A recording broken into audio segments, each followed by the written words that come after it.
अच्छा, वैसा हेलीकॉप्टर चाहिए था आपको? हाँ, क्यों? मुझे लगा ऐसे हेलीकॉप्टर से तो जवान लोग खेलते हैं। क्या मतलब है तुम्हारा? मैं बुड्ढा दिखता हूँ तुमको? मेरा वो मतलब नहीं था सर। तो फिर क्या मतलब था? मुझे सिर्फ इतना बताओ, तुम्हारे पास इस तरीके का हेलीकॉप्टर है या नहीं? नहीं। अरे तो पहले बताना चाहिए था। इतनी देर से टाइम पास कर रहा था क्या? सुबह से कोई मिला नहीं? एक्सक्यूज मी, हाँ जी। आपकी दुकान में रिमोट कंट्रोल से चलने वाला हेलीकॉप्टर मिलता है? नहीं नहीं, ऐसा हेलीकॉप्टर तो हमारे दुकान में नहीं मिलता है। अगर ऐसा हेलीकॉप्टर आपकी दुकान में नहीं मिलता है तो आपको पता तो होगा ये कहाँ मिलता है। एक काम कीजिए सर, आगे चले जाइए और पूछ लीजिए, उनको शायद पता होगा कहाँ मिलता है। आपको नहीं पता? नहीं। तो ऐसा बोलो ना।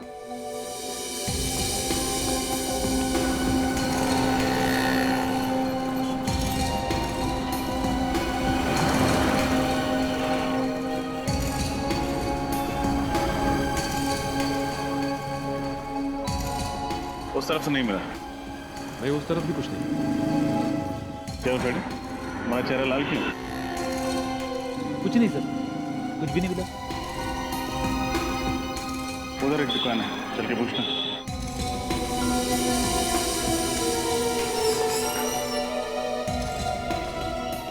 चाहिए सर, क्या चाहिए आपको? आपकी दुकान में रिमोट वाला हेलीकॉप्टर मिलता है? हाँ जी मिलते हैं सर। दिखाइए जरा। फिलहाल तो सब बिक चुके हैं, अगर आप कहें तो आपके लिए ऑर्डर से मंगवा देता हूँ। जी नहीं, उसकी जरूरत नहीं। आप हमें सिर्फ ये बताइए कि उस हेलीकॉप्टर पे गन और कैमरा क्यों फिट किया आपने? गन कैमरा, ये क्या कह रहे हैं आप लोग? बिल्कुल ठीक कह रहे हैं हम। हमें अच्छी तरह से मालूम है कि उस तरह के हेलीकॉप्टर सिर्फ आपकी दुकान पे मिलते हैं, इसलिए आप ये बताइए कि उस हेलीकॉप्टर पे आपने गन और कैमरा क्यों फिट किया? ये आप लोग बेवजह मुझे बदनाम कर रहे हैं। अच्छा, तो आप लोग ऐसे नहीं माने, मैं अभी पुलिस को फोन करता हूँ। लीजिए, आपने मदद मांगने के लिए फोन उठाया ही था और सीआईडी हाजिर। सीआईडी? जी हाँ, सीआईडी। अब बताइए, किसके कहने पर आपने एक खास हेलीकॉप्टर बनवाया था? किसी के नहीं सर। किसी के नहीं? दो खून हुए हैं आपके इस कातिल खिलौने से, और वो भी जेल में। दो खून, वो भी जेल में? ये बताइए कि किसके लिए किया है ये सब आप, बोलो। मैं सच कह रहा हूँ सर, मैं इस बारे में कुछ नहीं जानता। आप नहीं जानते तो शायद कोई और जानता होगा। आपके अलावा और कौन है इस दुकान में? इस दुकान में तो मेरे अलावा बस मेरा आदमी राजेश। हाँ राजेश, बुलाओ उसे। वो तो अभी बाहर गया है, बस आता ही होगा। ये लीजिए राजेश, ये लोग सीआईडी से हैं। सीआईडी? रुक।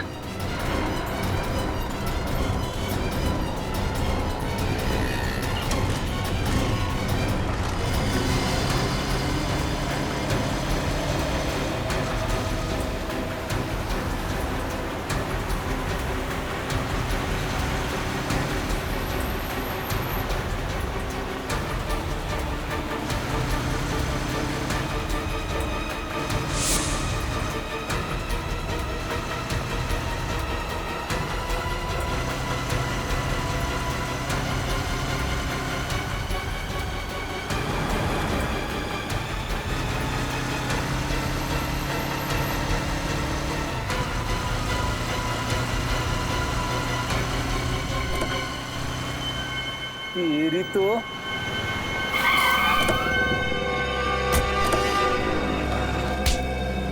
कहाँ भाग रहे थे?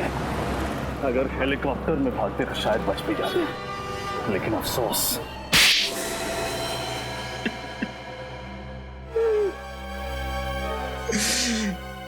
गलती हो गई साहब, मैंने जो कुछ भी किया पैसों के लिए किया। उस आदमी ने मुझे 50,000 रुपए दिए थे हेलीकॉप्टर में गन फिट करने के लिए। पैसों की लालच में तुमने एक खूनी की मदद की? गलती हो गई साहब, दोबारा ऐसी गलती कभी नहीं कर। जेल से निकलोगे तो दोबारा करोगे ना? किसने पैसे दिए थे? पता नहीं, उसका ना तो नंबर याद है, ना एड्रेस, और नहीं नाम। चेहरा याद है उसका? शक्ल थोड़ी थोड़ी याद है उसकी। कम से कम कुछ तो याद आया इसे श्रेया। इससे स्केच बनवा लेते हैं और अपने क्रिमिनल डाटाबेस में चेक करते हैं, हो सकता है ये कोई पुराना अपराधी हो।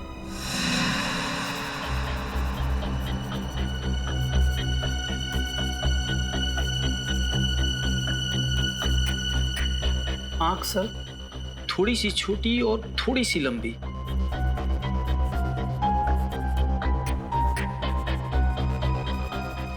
ये सही।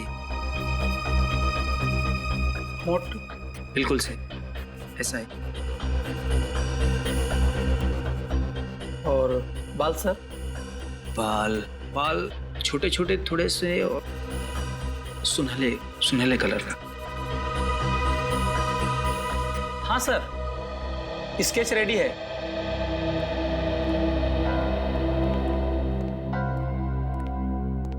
ये वही आदमी है? यस मैम, वही है। श्रेय, काम कर, अपने क्रिमिनल डाटाबेस में देखो, हो सकता है पुराना क्रिमिनल हुई। सर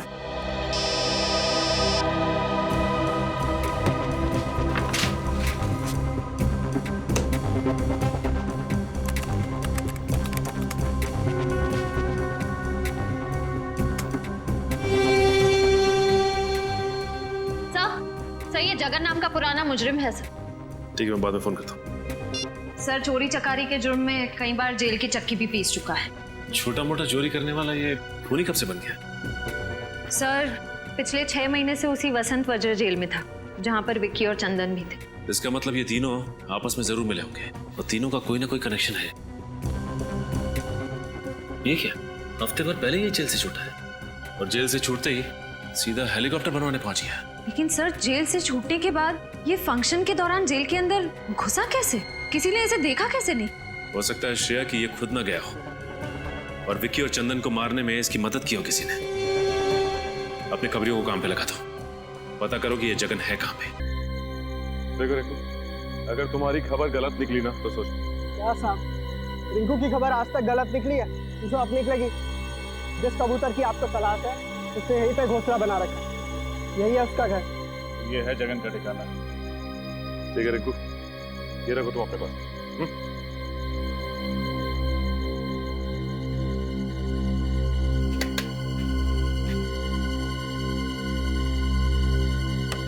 कौन है? दूध वाला। इस वक्त?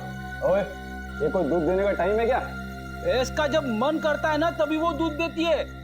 सुबह दूध नहीं दिया तो इसमें मैं क्या कर सकता हूँ? आज तक तो तेरी भैंस सुबह ही दूध देती थी, अबे रात को कब से देने लगी? क्या करें, सीआईडी के आने का कोई वक्त ही नहीं है। सीआईडी? बोल, क्यों मरवाया तूने विक्की और चंदन को? मेरी कोई दुश्मनी नहीं थी विक्की और चंदन के साथ। अगर तेरी कोई दुश्मनी नहीं थी, तूने मरवाया क्यों तुम? पैसों के लिए। किसने दिए थे पैसे? बताओ, किसने दिए थे पैसे तुम्हें ये सब काम करवाने के लिए?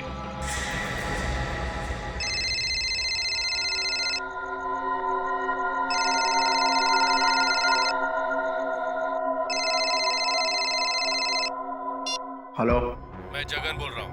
मैंने तुमसे कहा था ना, तुम मुझे कभी फोन मत करना। देखो, मैं तुमसे मिलना चाहता हूँ। तुम्हारा दिमाग तो खराब नहीं हो गया? देखो, तुम्हें मुझसे मिलना ही पड़ेगा, नहीं तो मैं। नहीं तो क्या धमकी दे रहे हो मुझे? आज रात 9:30 बजे ज्वाला रोड इंतजार करूंगा। अगर नहीं आए तो? नहीं आए तो क्या कर लोगे? हेलो हेलो, नहीं आया तो क्या कर लोगे?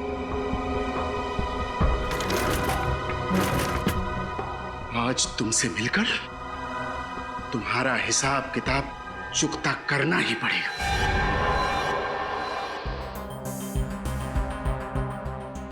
अब तो मैंने आप लोगों का काम कर दिया है, अब मैं जाऊं सर? अरे ऐसे कैसे जाने दे? अभी तक तो तुमने इंसाफ का आटा गूंदा है, प्रायश्चित की रोटी तो पकानी अभी बाकी है। इंसाफ का आटा, प्रायश्चित की रोटी? मैं कुछ समझा नहीं सर। तुमने खूनी को हमारे बनाए हुए जाल में तो बुला लिया, लेकिन तुम्हारा काम अभी खत्म नहीं होता है। उसे गिरफ्तार करने के लिए तुम्हें हमारे साथ चलना। नहीं सर, मैंने उसे धमकी देकर उसे बहुत गुस्सा दिला दिया। अगर मैं वहां गया ना तो वो मुझे भी मार डालेगा। बड़ा डर लग रहा है तुम्हें मौत से? उस वक्त एक बार भी नहीं सोचा जब जेल में 2 कैदियों को मौत के घाट उतारने की प्लानिंग चल रही थी? सर, मैंने जो कुछ भी किया उसके लिए मैं बहुत शर्मिंदा हूं। मैं आप लोगों से वादा करता हूं सर कि आज के बाद मैं कोई भी गुनाह नहीं करूंगा। कैसे करें तुम्हारे वादे पे यकीन? एक जुर्म की सजा काट के आया और दूसरा गुनाह कर बैठे। सर, मेरे लिए नहीं तो कम से कम मेरे बीवी बच्चों के लिए मुझे माफ कर दीजिए। मेरे बिना उनका भविष्य अंधकार में हो जाएगा। बड़ी फिक्र है ना तुम्हें अपने परिवार की? जुर्म करते वक्त एक बार भी ख्याल नहीं आया उनका? सर, मुझे एक मौका दे दीजिए अच्छा इंसान बनने के। मैं आप लोगों को कभी शिकायत का मौका नहीं दूंगा और आप लोग जैसा कहेंगे मैं वैसा करने को तैयार हूं। ठीक है, जिसका भी हाथ है इन सब के पीछे, वो जल्द से जल्द हमारी गिरफ्त में होगा।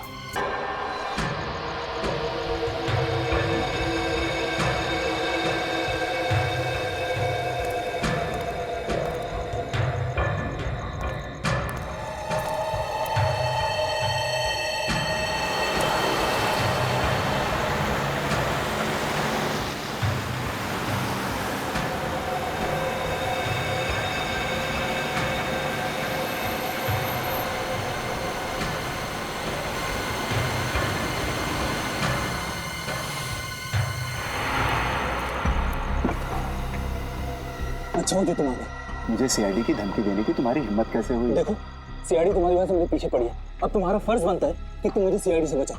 अच्छा, मैंने जो तुमसे काम करवाया उसकी कीमत मैं दे चुका हूँ और तुम्हें सीआईडी से बचाने का मैंने ठेका नहीं ले रखा।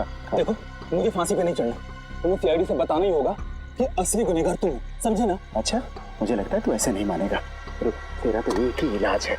नहीं नहीं नहीं नहीं, नहीं। इतना बड़ा धोखा। सीआईडी के सामने गोलीबारी अच्छी बात नहीं है।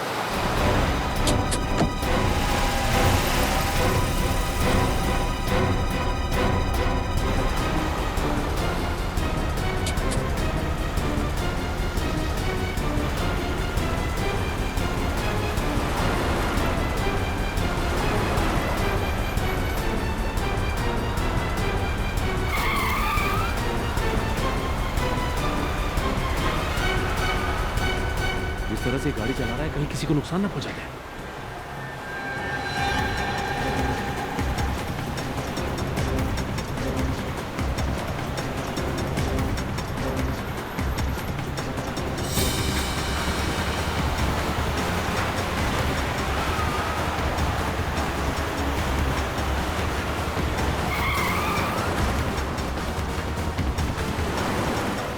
टायर पे गोली मारो।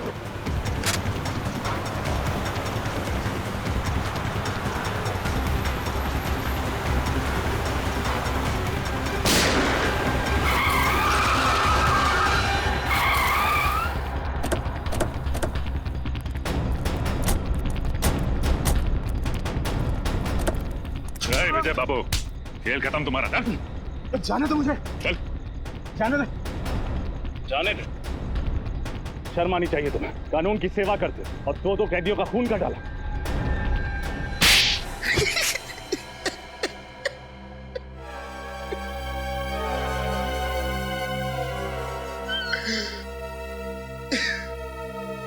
मैंने उन लोगों को मारने का इरादा बहुत पहले ही कर लिया था। इंतजार था तो बस एक सही मौके का, और वो मौका मुझे मिला जेल के उस फंक्शन के दौरान। क्यों? ऐसा क्या किया था उन दोनों ने तुम्हारे साथ, जो पुलिस में होते हुए भी तुमने कानून को अपने हाथ में लिया? उन लोगों ने मेरी बहन के घर चोरी तो की ही थी, साथ ही साथ उन्होंने मेरी बहन अर्चना के साथ छेड़छाड़ और जबरदस्ती की थी। क्या? तो तुमने ये बात किसी से कही क्यों नहीं? मैं डरता था कि समाज में बदनामी होगी, मेरी बहन का घर से बाहर निकलना मुश्किल हो जाएगा। बस इसी डर से मैं अपना मुंह बंद करके बैठा था, और विक्की और चंदन इसी डर का फायदा उठाकर मुझे ब्लैकमेल करने लगे थे। नजरें क्यों चुरा रहे हो विजय बाबू? लगता है हमें देखकर विजय बाबू की आंखों में आंसू आ जाते हैं, इसलिए नजरें चुरा लेते हैं। क्यों? पर चंदन, हमें देखकर विजय बाबू को रोना क्यों आता है? क्योंकि शायद इसे अपनी बहन अर्चना की याद आ जाती है। अरे बाप रे, चंदन, चंदन इसे गुस्सा आ रहा है, इसे बहुत तेज गुस्सा आ रहा है। चंदन, चंदन, मुझे डर लग रहा है। चंदन, मेरे हाथ कांप रहा है। ये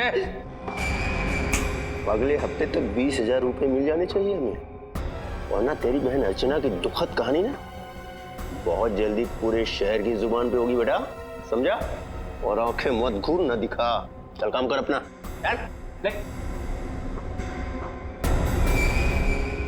हंस लो, जितना हंसना है हंस लो। वो पल दूर नहीं जब एक बहन पर हुए अत्याचार का बदला एक भाई अपने हाथों से लेगा।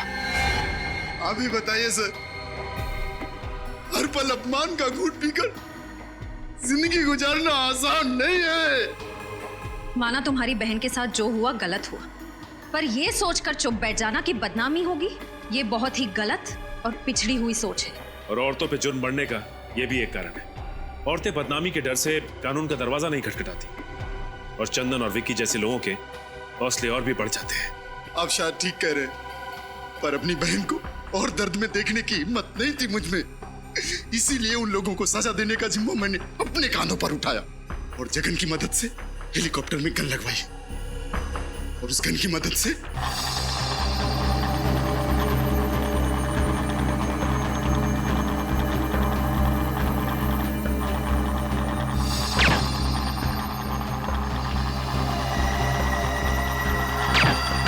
माना कि तुमने जो किया अपनी बहन का बदला लेने के लिए किया, पर अगर बदले की आड़ में हर इंसान जुर्म करने लगे तो समाज में जंगल राज फैलने में देर नहीं लगेगी। मैंने जिन लोगों को मारा वो कोई अच्छे लोग नहीं थे। ये सही है कि वो लोग अच्छे नहीं थे, लेकिन गुनाह तो फिर भी गुनाह होता है, और तुम्हें क्या सजा देनी है यह अब अदालत तय करेगी।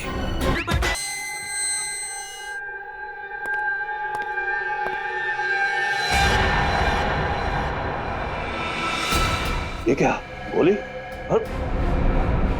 हम तो मर गए।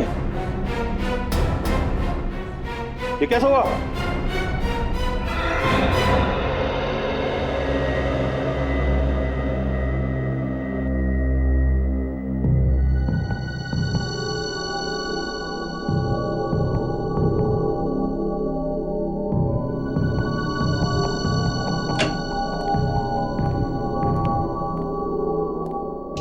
मेरी अनमोल चीज कहां चली गई? समझ में नहीं आ रहा।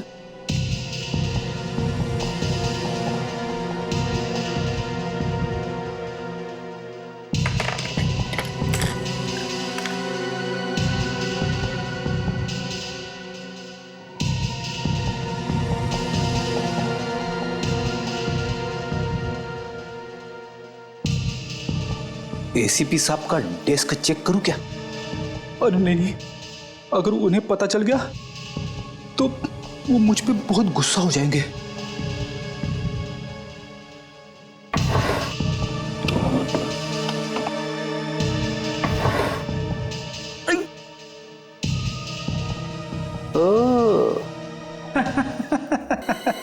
मिल गया, मिल गया, मिल गया, मेरा अनमोल पेन मिल गया। अब मुझे कवि बनने से कोई नहीं रोक सकता।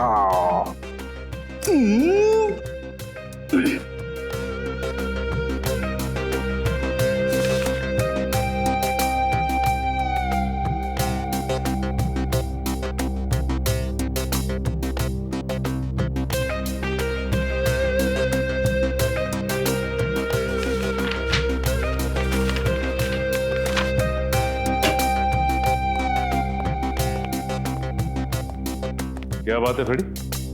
अपने आप से क्या बातें कर रहे हो? बात ही कुछ ऐसी है। भाई ऐसी क्या खुशी की बात है, हमें भी तो बताओ। सुनना तो आपको पड़ेगा ही। मैं जानता हूं सर, एक आप ही है जो मेरी कला की कदर करते हैं। तुम्हारी कला की कदर? ये कागज क्यों फैला है यहाँ पे? इन्हें कागज मत कहिए सर, ये एक कवि के दिल के अनमोल रतन है। कवि के दिल के अनमोल रतन? लेकिन ये कवि कहाँ है? यहीं पे है, इसी बीरो में, आपके सामने खड़ा है। तुम कवि भी हो? क्या बात है।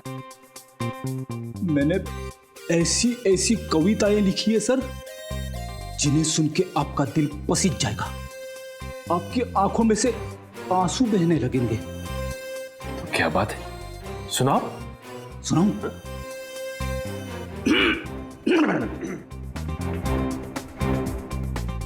हर शाम अपने आंगन में बैठ के जब मैं डूबते सूरज को देखता हूं, हर शाम अपने आंगन में बैठ के जब मैं डूबते सूरज को देखता हूं, तो मेरे दिल में यह ख्याल आता है कि सूरज के साथ साथ पंकज क्यों न चला गया।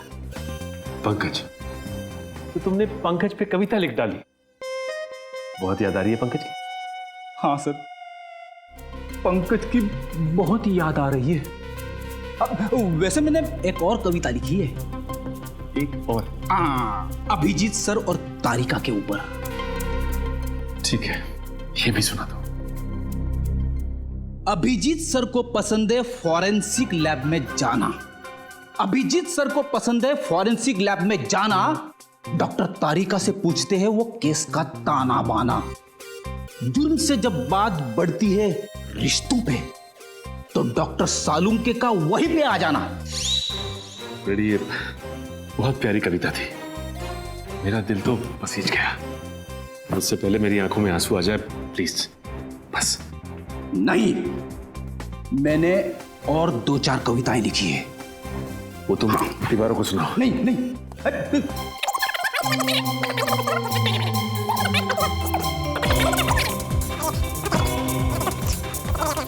प्लीज फ्रेडी, बस बस प्लीज। थैंक गॉड, सही समय पे फोन आ गया। हेलो, क्या खून? तो खून हो, वो भी जेल में?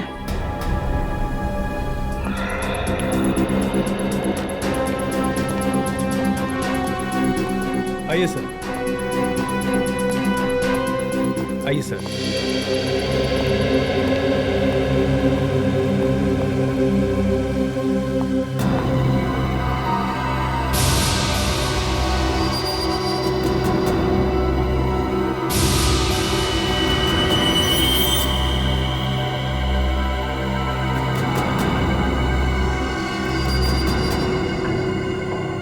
शरीर पे और कहीं भी कोई चोट या जख्म का निशान नहीं है। इसकी मौत गोली लगने की वजह से ही हुई है।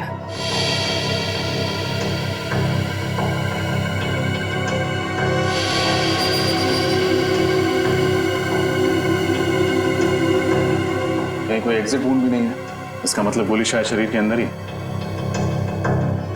सर, यहाँ पे तो गन नहीं है। इससे एक बात तो तय है, इन दोनों ने एक दूसरे को नहीं मारा, ना इन्होंने आत्महत्या की। नहीं तो गन्स यहीं कहीं होती। जरूर किसी तीसरे आदमी ने इनका खून किया। जेल में खून? ऐसा कैसे हो सकता है? इन दोनों के साथ तो कोई तीसरा कैदी भी नहीं था। नहीं तो मैं सोच रहा हूँ जेलर साहब, जेल के स्पेशल सेल में कैद 2 कैदी वो मारे जाते हैं। कैसे? किसी ने गोलियां चलने की आवाज भी नहीं सुनी? नहीं सर, फंक्शन में गाना इतना तेज बज रहा था कि ठीक से कुछ भी सुनाई नहीं दे रहा था। गाना जितना भी तेज बज रहा हो, गोली की आवाज को नहीं दबा सकता। सर, शायद गन पर साइलेंसर लगा होगा। मतलब तुम ये तो मान रहे तुम्हारी मौजूदगी में कोई जेल के अंदर गन लेकर आया, वो भी साइलेंसर वाली गन, और इन दोनों को मार दिया? नहीं सर, अंदर तो कोई भी नहीं आया। हम दोनों तो यही पहरा दे रहे थे, है ना? हाँ सर। गोली की आवाज नहीं सुनी, किसी को अंदर आते नहीं देखा। कैसे हो सकता है? कहीं तुम दोनों भी बाहर फंक्शन में गाना सुनने तो नहीं चले गए थे? नहीं नहीं सर, हम दोनों तो यहीं थे। आप जेलर साहब से पूछ लीजिए। ये ठीक कह रहे हैं, ये दोनों यही ड्यूटी कर रहे थे। सर, मैं इन दोनों को फोरेंसिक लैब ले जाती हूँ। विकी और चंदन की लाश की पोजीशन को देख के लगता है कि जिस वक्त गोली चली वो दोनों जमीन पर लेटे हुए थे। शायद दोनों सो रहे होंगे जब इन्हें गोली मारी गई। लग तो ऐसा ही रहा है, लेकिन देखना ये गोली चली कहां से। बड़ी एक बात तो तय है कि इन्होंने आत्महत्या नहीं की, एक दूसरे पर गोली नहीं चलाई। गोली चलाई किसी तीसरे आदमी ने, और जिस वक्त गोली चली इस सेल में इन दोनों के अलावा और कोई भी मौजूद नहीं था। सेल का दरवाजा भी बाहर से बंद था, तो गोली सेल के अंदर से तो चली नहीं, गोली सेल के बाहर से चली। शायद यहां से। एक काम करो, लाश की पोजीशन पर लेट जाओ। आप मुझे कह रहे? हाँ, यहाँ कोई और तो है नहीं। ठीक है सर, अगर आप कह रहे तो मैं सो जाता हूं।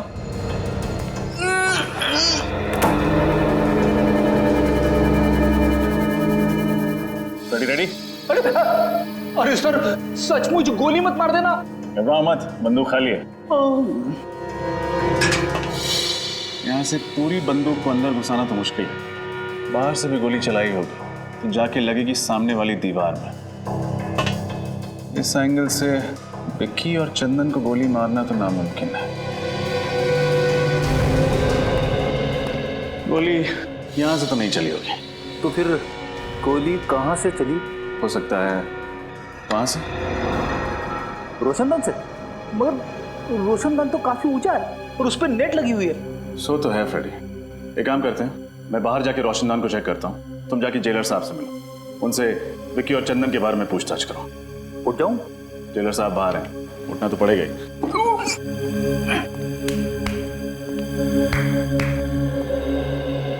जेलर साहब, ये विकी और चंदन किस जुर्म की सजा काट रहे थे? ये दोनों बैंकों और अमीर लोगों के घरों में घुसकर चोरियां किया करते थे। ऐसे कैदियों को स्पेशल सेल में नहीं रखा जाता ना? ठीक है, ज्यादातर हम लोग ऐसे खूंखार कैदियों को स्पेशल सेल में रखते हैं जिन्होंने खून वगैरह किया। तो फिर आपने उन्हें वहां पे क्यों रखा है? नाक में दम कर दिया था इन्होंने। रोज किसी न किसी के साथ मारा मारी झगड़ा, इसलिए मैंने इन दोनों को दूसरे कैदियों से अलग कर दिया। झगड़ा मारा मारी? फिर तो काफी दुश्मन बना लिए होंगे इन दोनों ने इस जेल में। कोई भी कैदी इन्हें पसंद नहीं करता था। जेलर साहब, खून किसी कैदी ने किया है, लेकिन सर उनकी सेल के बाहर हमेशा सिक्योरिटी गार्ड का पहरा रहता था। इतनी सिक्योरिटी होने के बावजूद भी 2 खून हो चुके हैं। एक तो मैं सोच रहा हूँ, जबकि हमारे जेल के अनुशासन और नियम बहुत कड़े हैं, उसके बावजूद 2 कैदियों का कत्ल हो गया। हर आदमी की जांच पड़ताल की जाती है, हर चीज की जांच पड़ताल की जाती है, बावजूद उसके मुझे तो अभी तक यकीन नहीं हो रहा कि हमारे यहाँ ऐसा हो गया। आपको यकीन करना पड़ेगा जेलर साहब, क्योंकि हकीकत यह है कि आपकी निगरानी में 2 खून हो चुके हैं। कैदियों से मिलने कौन कौन विजिटर्स आते थे, उन सब की लिस्ट चाहिए मुझे। ठीक है। ये रोशनदान तो काफी ऊंचाई पर है। यहाँ तक पहुंचने के लिए उन्हीं को या तो एक ऊंचा स्टूल या फिर सीढ़ी की या घोड़े की जरूरत पड़ी होगी, लेकिन ऐसा कोई भी सामान यहाँ तक लाना या फिर यहाँ से ले जाना बहुत मुश्किल है। तो खूनी ऊपर कैसे चढ़ा? और अगर वो वहां चढ़ भी गया तो गोली कैसे चलाएगा? क्योंकि जाली के साथ कोई छेड़खानी तो की नहीं गई, ना ही जाली में कोई छेद है। सर, मैंने जेलर साहब से कह के सारे विजिटर्स की लिस्ट मंगवा ली है जो कैदियों से मिलने आते थे। Very good. हाँ डॉक्टर तारिका।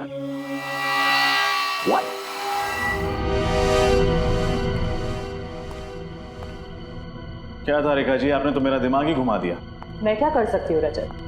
मैं वही कह रही हूँ जो सबूत मुझे बता रहे। ये दोनों कैदियों पर 2 अलग अलग एंगल से ही गोलियां चली है। लेकिन अलग अलग एंगल से कैसे? विकी पर जो गोली चली है वो करीबन 60 डिग्री एंगल से चली है। 60 डिग्री? मतलब गोली यहां से चली? हाँ, और चंदन पर जो गोली चली है वो करीब 20 डिग्री एंगल से चली। 20 डिग्री? मतलब यहां से? हाँ। तो क्या खूनी ने घुटने पे बैठकर गोली चलाई थी? अब एंगल तो यही दिखा रहा है। हाँ, मेरा दिमाग और भी चक रहा है। आपका कहना है कि गोली सेल के अंदर से चली, लेकिन यहाँ किसी भी तीसरे आदमी के होने की कोई संभावना है? हमने पूरा सेल चेक किया, यहाँ कोई भी खुफिया रास्ता नहीं। सिर्फ एक रास्ता है लोगों के अंदर आने का, और वो है ये दरवाजा। सर, ये किसी अंदर वाले का काम तो नहीं है? हो सकता है। ये लीजिए सर, जो जो इन कैदियों से मिलने आता था उन सारों नामों की लिस्ट। Thank you.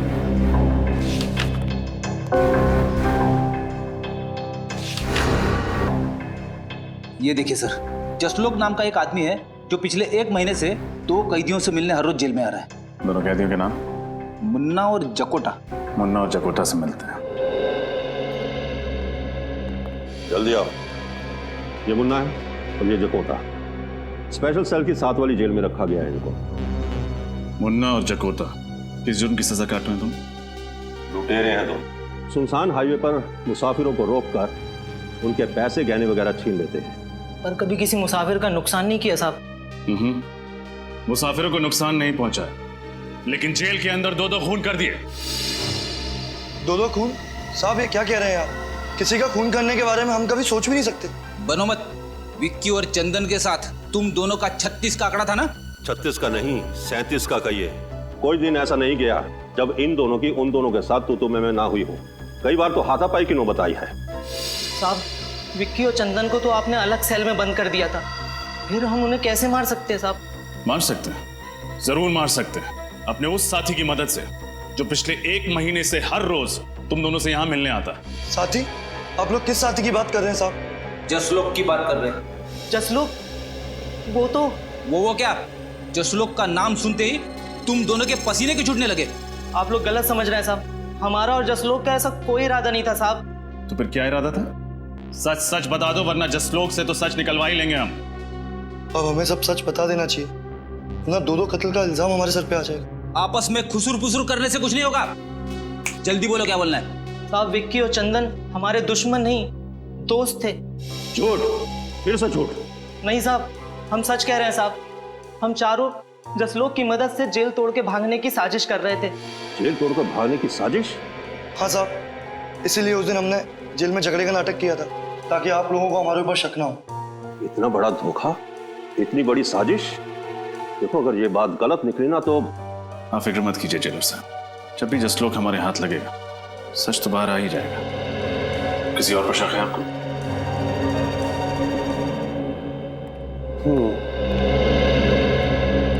ये अजय और वो सत्तू, इन दोनों की भी बहुत बहसबाजी हुआ करती थी विक्की और चंदन के साथ। बहस तो होगी ना साहब, वो दोनों हर वक्त झगड़ा करने का बहाना ढूंढते रहते थे। हाँ हाँ साहब, बिना झगड़ा करे उनका तो खाना ही हजम नहीं होता था। कहीं तुम दोनों का झगड़ा जकोटा और मुन्ना जैसा नकली तो नहीं था? नकली? नहीं साहब, ये क्या कह रहे हैं आप? लो, तुमने अपने ही मुंह से कह दिया कि झगड़ा असली था। इसका मतलब तुम लोगों के पास ठोस वजह थी उन दोनों की जान लेने की। नहीं साहब, हम खूनी नहीं हैं, हम तो मामूली चोर उचक्के हैं, और हम खून क्यों करेंगे उनका? हाँ साहब, वैसे भी जेलर साहब ने उन दोनों को जब से स्पेशल सेल में डाला है तब से हम दोनों का वहाँ आसपास भटकना भी मुश्किल हो गया था। जेलर साहब, ऐसे कौन कौन से लोग हैं जो स्पेशल सेल में जा सकते हैं? सबसे ज्यादा तो इस मनोहर का जाना आना होता था उस सेल में। यही उस सेल की साफ सफाई किया करता था। हाँ साहब, मेरी बदकिस्मती थी कि मैं ही उस सेल की साफ सफाई करता था। क्यों, ऐसा क्या हुआ था? हाँ साहब, बेवजह झगड़ा करते थे, धक्का मारते थे, कई बार तो उन्होंने थप्पड़ भी मारे थे। अरे वो दोनों तुम्हें मारा पीटा करते थे, ये बात तुमने मुझे पहले क्यों नहीं बताई? साहब, उन्होंने मुझे धमकी दी, अगर मैंने किसी से शिकायत की तो मुझे और मारेंगे। मनोहर, कहीं ऐसा तो नहीं कि वो दोनों तुम्हें बहुत तंग करते थे इसलिए तुम्ही ने उन दोनों का? साहब, मैं तो उनके पास जाने से भी डरता था। मैं उनकी जान कैसे लूंगा साहब? मच्छर था साहब, उनके सामने मैं एक मच्छर। जेलर साहब, क्या हो रहा है आपकी जेल में? स्टाफ की पिटाई हो रही, दो कैदियों का खून हो गया। मैं तो खुद हैरान हूं। मुझे तो लगता था कि मेरी जेल में प्रशासन ठीक से चल रहा है, मगर तुम कौन हो? ये धनसुख है, चाय वाला। ये भी उस सेल में जाया करता था सुबह शाम चाय देने के लिए। अरे क्या हुआ धनसुख?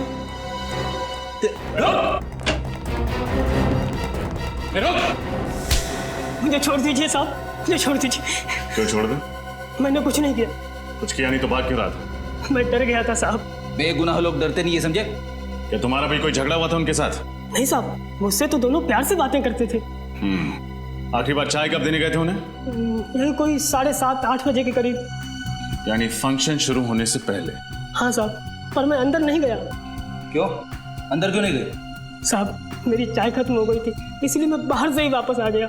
लेकिन सेल के पास तो गए थे ना, कुछ तो देखा होगा तुमने। क्या उस वक्त दोनों ठीक थे? हाँ साहब, दोनों अच्छे भले थे, आपस में बातें भी कर रहे थे। बातें कर रहे थे? क्या बातें कर रहे थे? कुछ सुना था तुमने? हाँ साहब, याद आया। क्या है? क्या बात है? अरे भाई, ये क्या मुसीबत है? मच्छरों ने काट काट कर बेहाल कर दिया है, जीना आराम हो गया है। हाँ? अरे मच्छर काट रहे हैं तो मच्छरदानी मंगवाऊं? जाओ और चुपचाप सो जाओ। अरे यहाँ बैठना मुश्किल हो रहा है और सोने की बात कर रहे हो? पता नहीं ऊपर से ये रोशनदान की जाली किसने निकाल दी है। अब तो मच्छरों की ऐसा है यहाँ पे। तुम लोगों का ना रोज रोज का नाटक हो गया है। कभी मारपीट करते हो, कभी गुंडागर्दी करते हो, तो कभी मच्छर का बहाना करते हो। यार चुपचाप सो जाओ। अरे धनसुख, इधर आ तू और चाय पिला। वहां क्या खड़ा है? इधर आ। चाय खत्म हो गई, अभी लाता हूँ थोड़ी देर में। भाई मेरे लिए चाय खत्म हो गई, जा जल्दी लेके आ। ओह, तो ये बातें हो रही थी। मगर सर, जब हम पहली दफा स्पेशल सेल में आए तब तो रोशनदान के ऊपर नेट लगा हुआ था ना? हाँ फ्रेडी, मैं भी यही सोच रहा हूँ। हुआ कुछ ऐसा होगा कि फंक्शन से पहले ही मौका पाकर खूनी ने रोशनदान से नेट हटा दिया होगा। फिर उसने फंक्शन के शुरू होने का इंतजार किया होगा। जैसे ही फंक्शन शुरू हुआ, सब लोग बाहर चले गए और खूनी ने विक्की और चंदन को गोली से मार दिया। फिर वापस भागने से पहले उसने रोशनदान पर नेट वापस लगा दिया।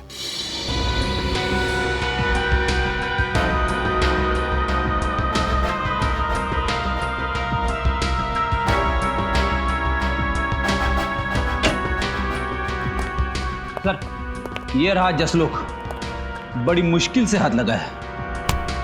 9-2-11 होने के फिराक में था। तो आप हैं मिस्टर जसलोक, जो पिछले 1 महीने से हर रोज मुन्ना, जकोटा, विक्की और चंदन से मिलने के लिए जेल में जाते थे। हाँ? क्या बकवास कर रहे हैं सर? एक तो आपका ऑफिसर मुझे जबरदस्ती उठाकर लेकर आया, ऊपर से आप अनाप शनाप बके जा रहे हैं। अरे जेल में किसी से मिलना गुनाह है क्या? जी नहीं, जेल में किसी से मिलना गुनाह नहीं है, लेकिन जेल से भागने में किसी की मदद करना गुनाह जरूर है। सर मैंने किसी की मदद नहीं की और ना ही किसी साजिश में मेरा कोई हाथ है। देखो, मुन्ना और जकोटा अपना मुंह खोल चुके हैं। तुम्हारे लिए यही बेहतर है कि तुम हमारा समय बर्बाद ना करो। बोलो सच। सर मैंने एक बार बोल दिया ना कि मैंने किसी की मदद नहीं की तो नहीं की। बड़ी लगता है ये भाई साहब शराफत से कुछ नहीं बताने वाले। इनके ऊपर उस चीज का इस्तेमाल करना ही पड़ेगा। समझ गया मैं। सर किस चीज की बात कर रहे हैं? अभी पता चल जाएगा किस चीज की बात कर रहे हैं। सर बताइए ना प्लीज। अरे ये क्या है? ये सच बोलने का इंजेक्शन है। सच बोलने का इंजेक्शन? एक बार अगर ये इंजेक्शन लग जाए ना तो आदमी तोते की तरह सच बोलने लगता है। सर इसकी जरूरत नहीं, मैं सब बताता हूँ सर। मैं नुस्खा काम में आ गया। तुम क्यों रुक गए? शुरू हो जाओ। हाँ सर, मैंने उन लोगों की मदद करने का वादा किया था, वो सिर्फ इसलिए कि वो मेरे दोस्त थे। और जेल से निकलने के बाद इन चारों का क्या प्लान था? सर वो मुझे पता नहीं है, मैं तो सिर्फ जेल से निकलवाने में मदद कर रहा था। उसके बदले में वो लोग मुझे 10 लाख रुपए देने वाले थे सर। 10 लाख रुपए? हाँ, गोलियां शायद उस रोशनदान से ही चली हैं। लेकिन एक बात समझ में नहीं आ रही।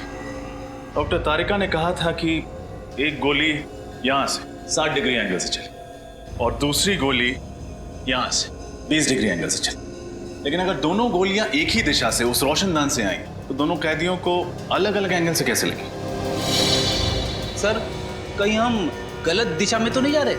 नहीं फ्रेडी, दिशा तो सही है, बस देखना यह है कि हवा का रुख किस तरफ है। हवा, दिशा, मैं कुछ समझा नहीं सर। मेरे कहने का मतलब यह है कि इन दोनों कैदियों के खून का उस रोशनदान से कोई ना कोई संबंध जरूर है, लेकिन क्या ये समझ में नहीं आ रहा। कहीं खूनी रोशनदान से तो अंदर नहीं आया? क्या फ्रेडी, रोशनदान का साइज देखा है तुम? इतने छोटे से रोशनदान से एक पूरा इंसान अंदर कैसे आ सकता है? अरे तो क्या सर गन खुद उड़ के आई अंदर? क्या कहा तुमने? नहीं सर नहीं, शायद सही कहा तुमने। हाँ, गन उड़ के ही सेल के अंदर आई। गन उड़ के अंदर ही? हो सकता है गन किसी ऐसी चीज के साथ जुड़ी हुई जो उड़ सकती है, जैसे कि कोई खिलौना। हाँ सर, वो छोटे छोटे खिलौने होते हैं ना, वो हेलीकॉप्टर्स, एरोप्लेन, जिन्हें रिमोट कंट्रोल से उड़ाया जाता है। एग्जैक्टली। दरअसल हुआ कुछ ऐसा होगा कि खूनी रोशनदान के उस तरफ नीचे खड़ा हो, उसके हाथ में रिमोट कंट्रोल होगा, उसने इस रोशनदान के जरिए हेलीकॉप्टर को अंदर भेजा होगा। हेलीकॉप्टर में एक कैमरा फिट होगा जिसके जरिए खूनी देख सकता था कि हेलीकॉप्टर कहाँ जा रहा है। इसके अलावा हेलीकॉप्टर में एक मैकेनिज्म होगा जिससे वो दोनों गोलियां चली होंगी, जिससे कि विक्की और चंदन की नींद में ही मौत हो गई। ओह, अब समझ में आया गोलियां 2 अलग अलग एंगल से कैसे चली है।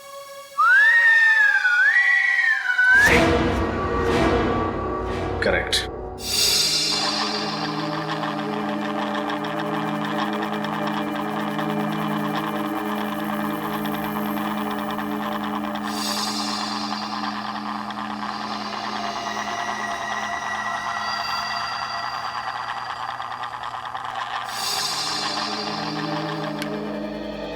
वो हेलीकॉप्टर भी कुछ इस तरह का होगा, इससे ज्यादा बड़ा नहीं हो सकता, नहीं तो फिर वो उस रोशनदान से सेल में घुस नहीं पाता।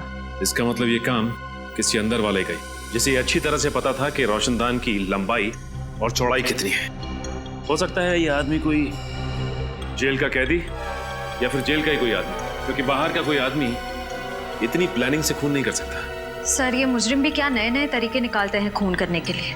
अगर इतना दिमाग किसी अच्छे काम में लगा दें तो समाज का कितना भला हो सकता है। हाँ ये बात तो है श्रेया, खूनी ने दिमाग तो बहुत लगाया इसमें। रिमोट वाला हेलीकॉप्टर और रिमोट वाली गन।